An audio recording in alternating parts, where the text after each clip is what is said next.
I'm going to show you how to do single crochet decrease two ways. The first is single crochet two together, and the second is an invisible single crochet decrease. I'll be using American crochet terminology throughout. To work single crochet two together, insert the hook into the next stitch under both loops, yarn over, and pull up a loop just like you're going to do a single crochet, but stop right there. Don't finish the single crochet. Then insert the hook into the next stitch, yarn over, pull up a loop. So we have two partial single crochets and 3 loops on the hook. Then yarn over and pull through all 3 loops to complete the single crochet two together. I'll do that one more time.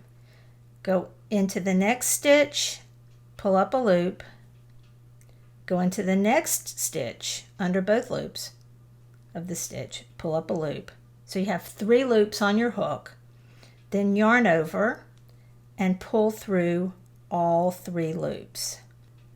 You can see that this single crochet two together leans a bit. It leans toward the second stitch that you made, or the second decreased stitch.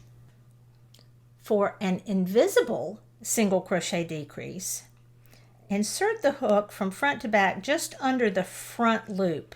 So here's my V of my next stitch. I'm going just under the front loop like this, and then I'm going to rotate my hook and go under the front loop of the next stitch. So I've gone under 2 front loops, do a yarn over, pull it through both of those loops, and then yarn over and pull through 2. Let me do that one more time. I'm going to do a regular single crochet. So regular single crochet is working under 2 loops. There's my single crochet. My invisible decrease involves going from front to back under the front loop only, and then from front to back going under the front loop only of the next stitch. So I've gone under 2 loops, the next 2 stitches, front loops only, both of them from front to back. Yarn over, pull up a loop, and then yarn over and pull through 2. An invisible decrease doesn't lean at all. It sits straight up and down just like a regular single crochet stitch does. If you'd like more instruction like this, subscribe to my YouTube channel. Check out the links in the video notes for more ways you can find me. Thanks for watching.